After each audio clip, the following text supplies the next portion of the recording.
Birds do the strangest things by Leonora and Arthur Hornblow, illustrated by Alan D. Singer.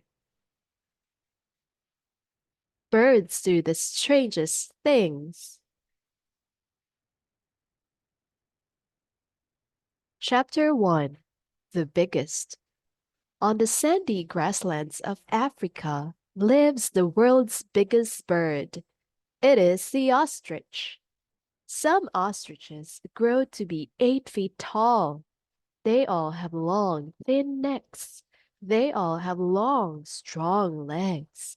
And very strange birds they are. The biggest birds in the world cannot fly. Zebras and antelopes like to walk along with ostriches. The ostrich is so tall that it is easy for him to watch out for enemies. When an ostrich sees an enemy, he runs. This tells the antelopes and zebras that they should run too. Ostriches can run fast. An enemy might never catch an ostrich if he did not do a strange thing. Often he just runs around in big circles. If he is caught, he fights. He fights with his feet. He can kill an enemy with his one kick. An ostrich does not fight his friends, the zebra and the antelope. They kick up many small animals and insects as they walk. These are things the ostrich likes to eat. The female ostrich is not as big as the male, nor is she as pretty. She's sandy gray. Her color helps to hide her when she sits on her eggs in the sand. Several females share a nest with one male. There may be 20 huge eggs in one nest. A female sits on the eggs if the day is cold. At night, the male sits on the eggs.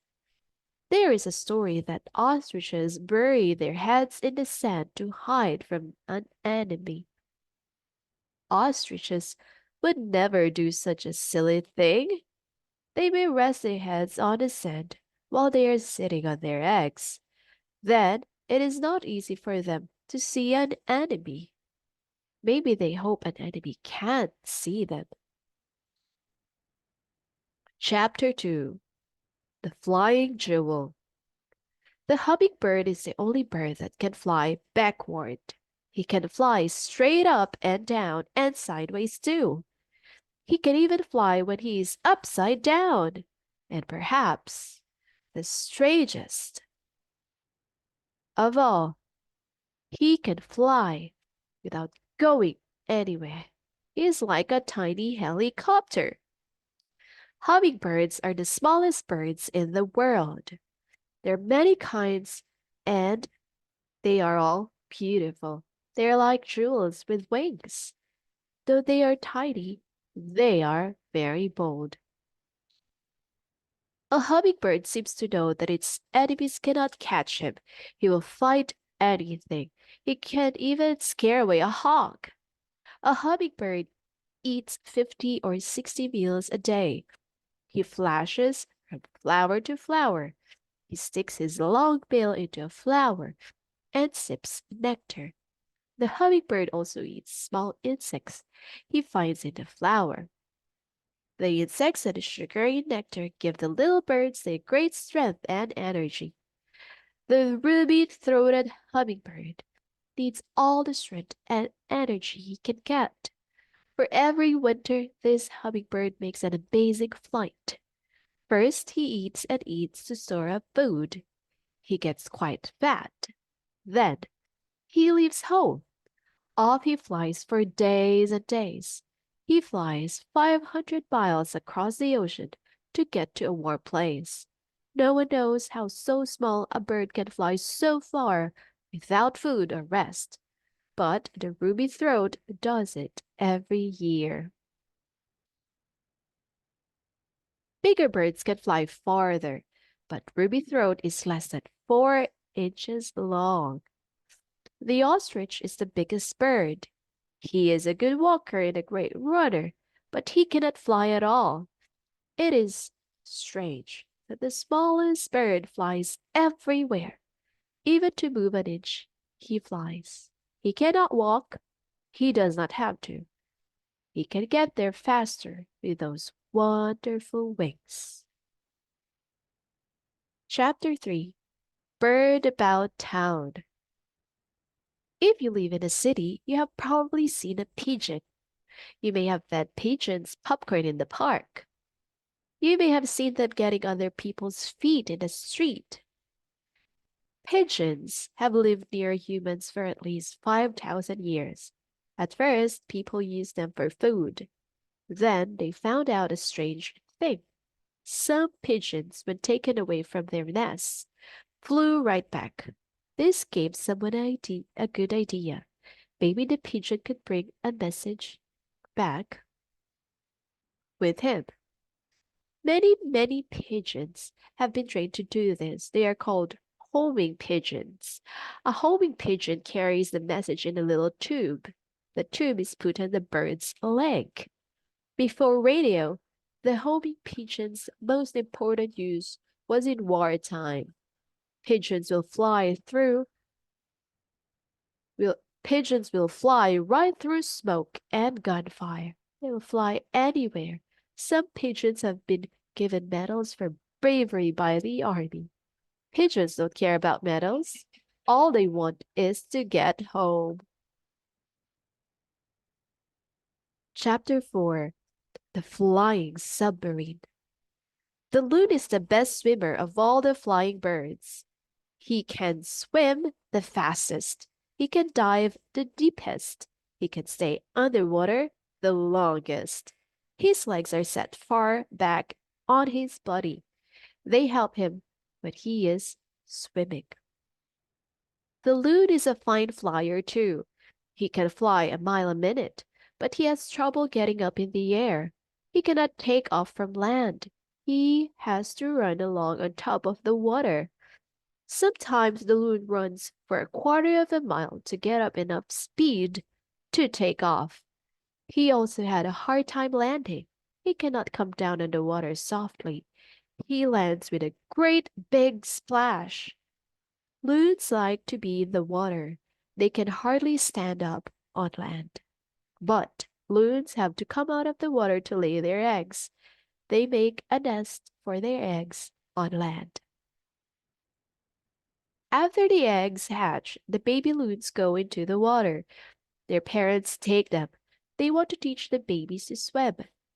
At first, little loons ride around on the grown-ups' backs. Then the parents slowly sink under the water.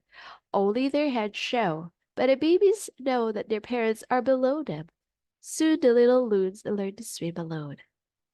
One of the strangest things about the loon is his cry.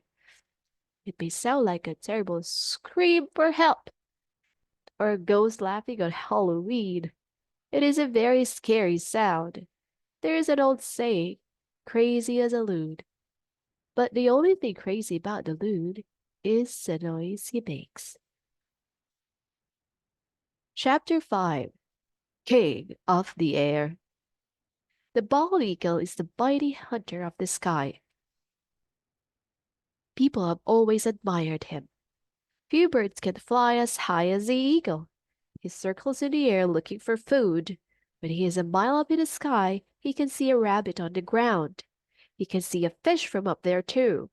Down he dives to get his food. He rarely misses. But the mighty eagle is also a thief. He often steals his food from another bird. He waits until the other bird catches a fish. Then the eagle dives straight at him.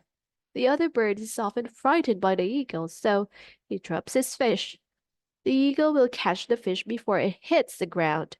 Then back he flies to his huge high nest to enjoy his stolen supper. Chapter 6. The odd one. There are many birds that cannot fly, but the kiwi is the only bird that doesn't have wings. His feathers are strange too. They look like hair. Hidden under the hairy feathers are two small knobs. Maybe these knobs were wings long ago. Kiwis live underground at the bottom of trees. They dig holes to live in. The female kiwi lays her eggs in the hole. A kiwi is only as big as a chicken, but each egg weighs almost a whole pound. A kiwi does not leave his underground home until night comes. Then he goes out for hunting for his favorite food, worms. His long bill is a marvelous tool for worm hunting. The kiwi moves around in the dark, smelling the ground. He can smell a worm down below. He stamps with his big feet. The worm comes up to see what is happening. Goodbye, worm. Kiwis are found only in New Zealand. They may not be beautiful birds, but they surely are strange. Chapter 7. The Lone Bandit. No one likes a shrike. Probably not even other shrikes. He is a small bird with a hooked beak. He has a band of black feathers around his eyes. This makes him look like a bandit. He acts like a bandit too. He sits and waits for a mouse, a frog, a snake, or another bird to pass by. Almost anything looks like fine to him. Even another shrike. He hits it with his sharp beak. It falls to the ground. Then a shrike does a very strange thing. He picks it up with his beak. He flies with it to the thorny bush. If there's no bush, he may take it to a barbed wire fence. Barbed wire fence. He always hang up his prey the way a butcher hangs up his meat. This is why he is sometimes called the butcher bird. The butcher bird often eats what he has hung up right away, but if there is more to capture, he doesn't always stop to eat. He flies away to look for more. Maybe he wants to be sure that there is always food in his butcher shop. Chapter 8. The Builder. Can you believe that a bird can build a house? Well, there is one that does. When explorers in New Guinea first saw these houses, they thought children had built them, but bowerbirds had built them. What wonderful bowers they are! Many have roofs, some even have rooms. There are different kinds of bowerbirds. They build different kinds of bowers.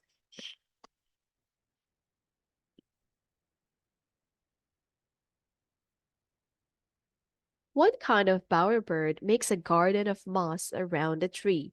Then he builds a house of twigs. Sometimes he builds it 6 feet tall.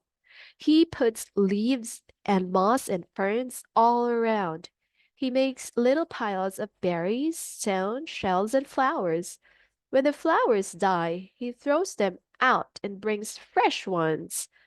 Bowerbirds are always looking for colorful things.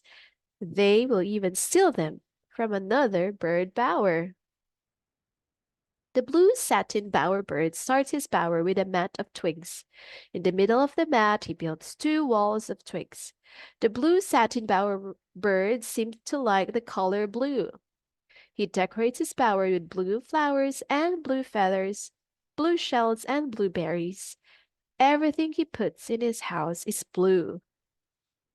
Most amazing of all, the blue satin bowerbird can paint the inside of his bower blue. He makes his paint out of a charcoal and berry juice. He even makes a paintbrush out of a piece of bark. He holds the brush in his beak. It may take a bowerbird months to build his bower. He builds a bower to attract a female bear. He builds the bower to attract a female bowerbird. When a female comes along, the male stops work on the house. He does A dance? For her. After a while, she goes in to see if she likes the bower. But the female never uses the bower for a nest. When the time comes to lay her eggs, she flies away. She makes a plain nest for herself and her eggs. The male, the wonderful builder, does not help her. He does not even know he has children. All he cares about is looking after his bower. Chapter 9. The Silent Hunter. Some owls look wise, some owls look gentle. But don't be fooled by looks. No owl is wise, nor are any owls gentle. There are many kinds of owls. Some are small as sparrows, others are as big as roosters. Large or small, all owls have sharp, curved claws and strong, hooked beaks, and by nature, all owls are great hunters. The owl goes out hunting as soon as it is dark. He kills and eats things that walk or fly, crawl or swim. Owls can see the smallest creatures. Owls can hear the smallest creatures. They can see and hear them day or night. Owls use both their eyes and ears when they hunt in the dark, dark night. They see and hear a beetle crawling by. Owls eat a lot of beetles. An owl does not miss a thing, not even a quiet little mouse. An owl kill and eat An owl will kill and eat a skunk. This could be why owls' feathers sometimes have an awful smell. The wing feathers of owls are very soft. Owls can fly right past you without making a sound. There is another strange thing about owls. They puff their feathers all up. Then the owls look twice as big as they really are. They do this to show off to their mates or to scare enemies away from their nests. An owl looks strange when he is tall, when he is all puffed up. He also looks strange when he is watching something move. He follows it with his eyes, but his eyes can only see straight ahead, so he has to move his whole head. His head seems to turn all the way around and upside down. Sometimes it looks as if he's going to twist it right off. Owls make all kinds of sounds, but their best known sound is hoo hoo hoo hoo. And who wants to be an owl? Chapter 10. The Honey Scout. A little bird, a little bird called the honey guide lives in Africa. He is always on the lookout for animals or humans who want honey. People in Africa know this, so when they want honey, they look for a honey guide. He always leads them to the nests of honeybees. The honey guide starts chirping as soon as he sees a hunter. Then off he flies. The hunter follows as fast as he can. If he is slow, the bird waits and chirps even louder. A honey guide is a very good guide. He flies and chirps to keep a hunter going the right way. When at last they get to the honey, the guide waits. He sits on the tree. He cannot get to the honeycomb by himself. That is why he brings humans and other animals to honey. The strange thing is that he wants the wax in the honeycomb. Most people and animals don't want the wax. They want the honey. So both the hunters and the honey guides are happy.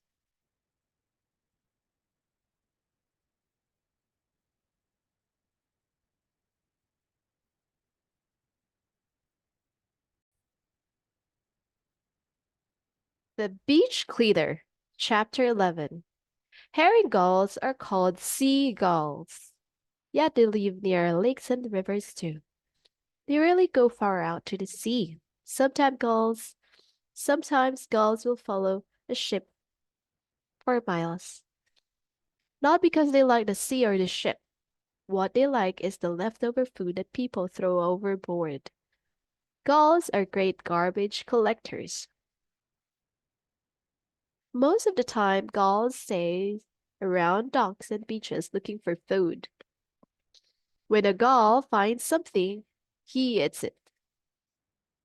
He is always eating. In fact, a gull will eat almost anything. If a dead fish washes up on the beach, it does not stay there for long. The minute a gull sees it, he goes for it. When other gulls see one gull go for something, they go too. Then they usually fight over every scrap. Soon, there is nothing left. That is why gulls are such good friends to people. They help to keep our beaches clean. Sometimes a gull will find shellfish near the sea. Gulls love shellfish. But a gull cannot open a shellfish with his beak, so he flies with it high up in the air. When he's over some rocks, or a hard road, or even a car, he drops the shellfish. It smashes open. The gull dives down. After it, he knows that if he does not get there fast, another gull will eat his shellfish. There is a strange thing about herring gulls and food. There is one time in their lives when they are fuzzy about eating. That is when they are babies. As soon as a baby gull hatches, he looks for something red. Every grown-up gull has a red spot on its beak. The baby pecks at his parents' red spot. His parents won't feed him unless he does. Stranger still, the baby will not eat unless he finds something red to peck. He will just starve.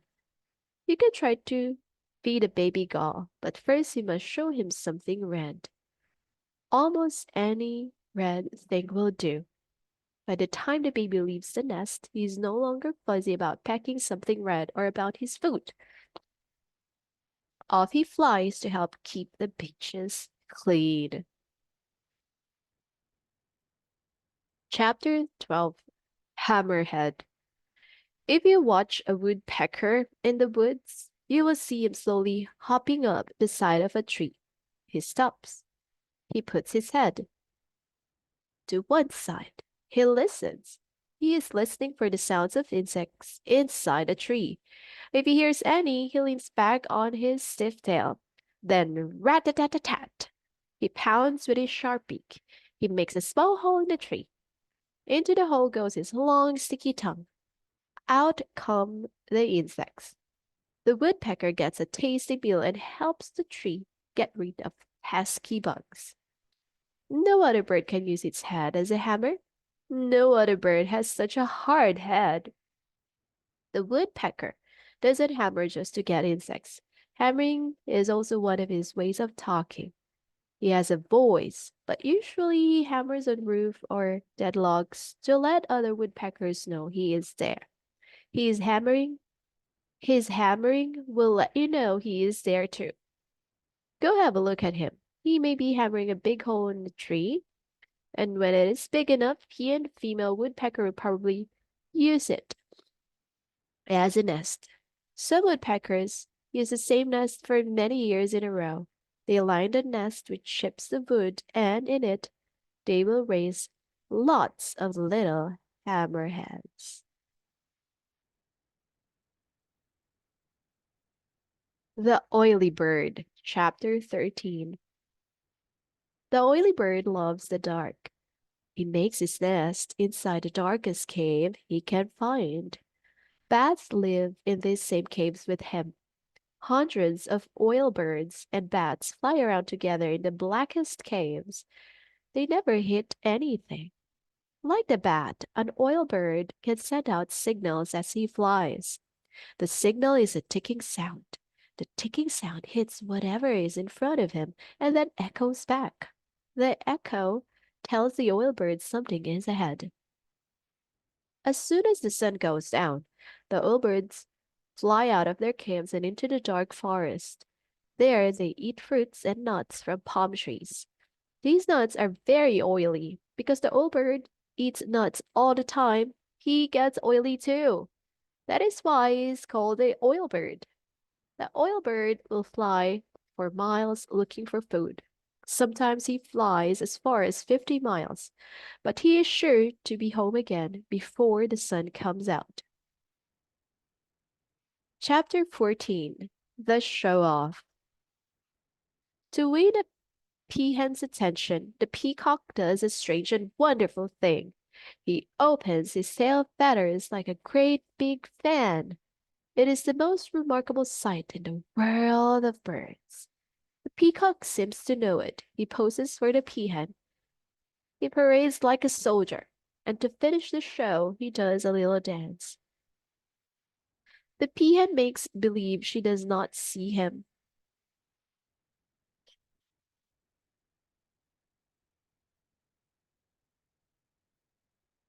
For a long time, she looks the other way.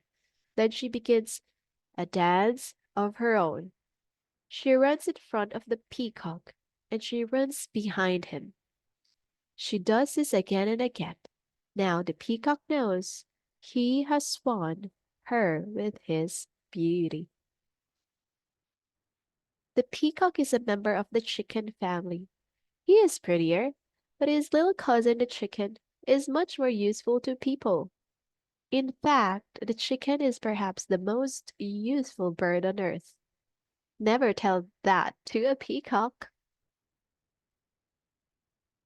Chapter 15. The Fuller.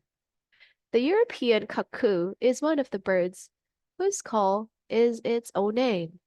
When you hear cuckoo, cuckoo, you know who it is. But a cuckoo can change its call and the way it flies. It can fool you. Strangest of all is the way it can fool other birds. A female cuckoo puts her eggs in some of other birds' nests. She picks the nest of a bird whose eggs are the same color as her eggs. Then she flies away forever.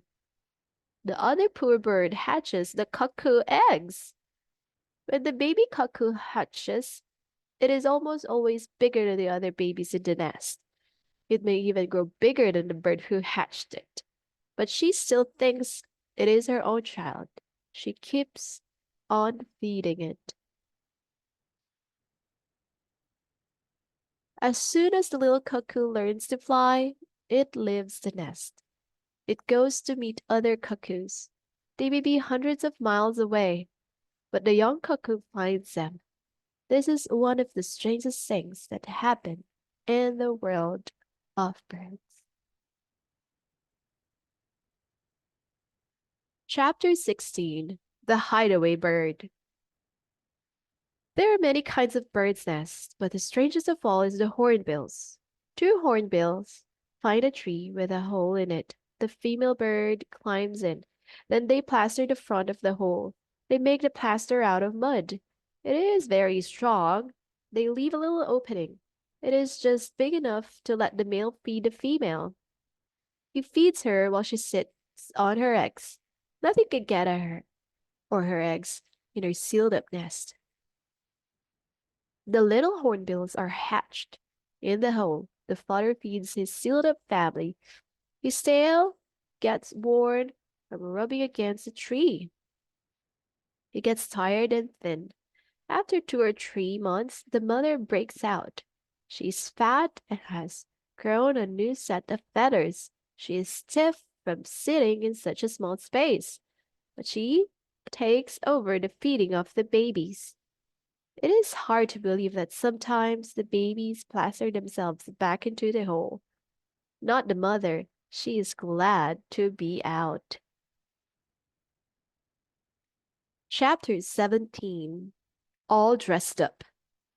The penguin looks funny and friendly. His feathers are black and white, so it seems as if he is wearing a neat little suit and a white shirt.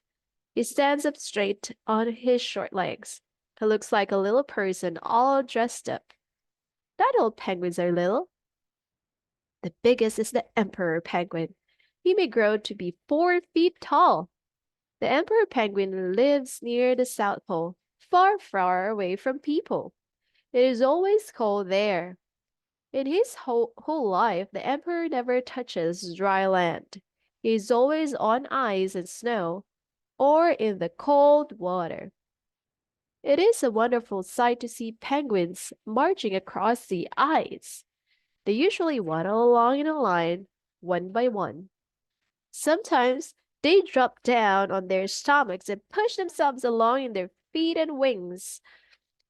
They can go quite fast. They zip along on ice and snow like sleds. It must be fun. There is a long dark night. Mhm. Penguins. There is a long dark night near the South Pole. South Pole. The sun does not shine for half the year. This is when the mother penguin lays her eggs. Emperor penguins does not have nests. Even as the egg is laid, the father puts it on his feet. He holds it up to keep it from freezing on the ice. Does not leave the egg for a moment. The father's warm feathers and belly cover the egg like a blanket. For 2 months, he holds it. The coldest winds on earth blow around him, but he hardly moves, and he does not eat. When the little penguin hatches, the mother takes over. She has spent the last 2 months feeding at the sea. Now she will help to look after the baby. At last, the hungry father can get something to eat. Soon the little penguin can waddle about. Then all the parents gather all the children together in a big kindergarten. The big penguins stand around the little ones. They make a fence of grown-up penguins. This helps to keep some of the snow and wind away from the young ones.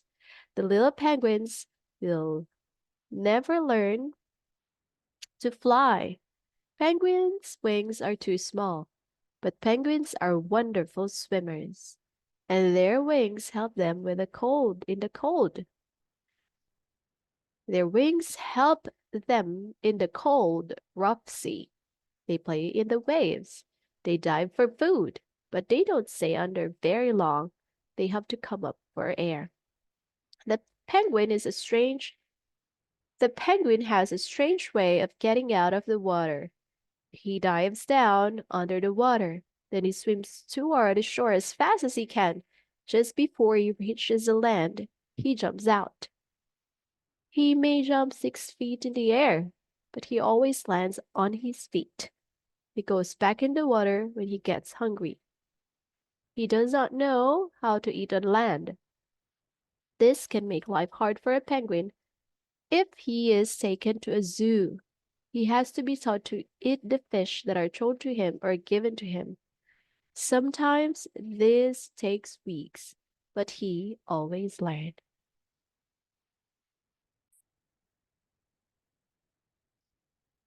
Chapter 18 Daddy Longlegs. High on the roofs of many houses in Europe there are huge nests. They are the nests of beautiful white storks. Some of the storks return to the same nests year after year. They are wonderful to watch as they come and go. One stork stays in the nest to watch over the baby storks. The other goes off looking for food. The stork in the nest watches the sky, waiting for the other one to come home. When they meet again, they do a strange and wonderful thing. The stork in the nest stands up and rattles its beak. The other stork rattles its beak in answer. They bow to each other. They twist their necks back and around and about. This is their way of talking, for they have no voices at all. The storks live in their roof nests all through the summer.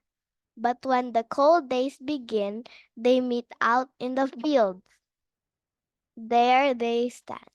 They rattle their bills for a long time. Then suddenly they rise high in the air. They are off.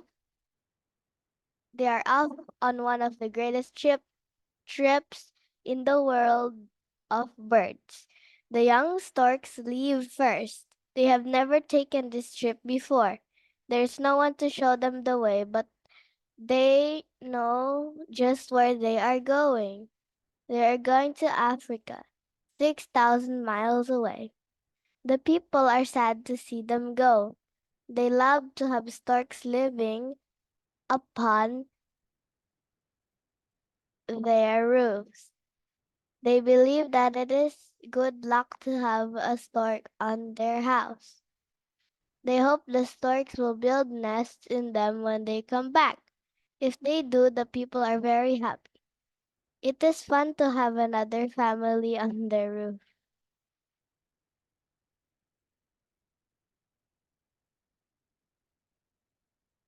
Chapter 19. Bye bye, birdie. The world is full of birds. Some of them are around all the time. Others, like the swallow, come and go. Male birds are usually more colorful than females, and they usually sing the most. We love to listen to them, but they are not singing for us. They are talking to other birds. A male goldfinch seems to sing like to a female goldfinch. Look at me, I am pretty. If she agrees, she makes a nest while he sings. But most bird songs are warning songs. Many birds, like robins and orioles, take certain trees for themselves. A robin song may really be a call to a blue jay. Keep out! This is my own tree. One bird with a very loud call is the crow. Not all people like crows. They put up scarecrows to keep crows away from gardens. But scarecrows don't always scare crows. The crow sits right on them and say, ah, ah, ah. They seem to be laughing. Could they be laughing at us? After all, people are strange and wonderful too. The end.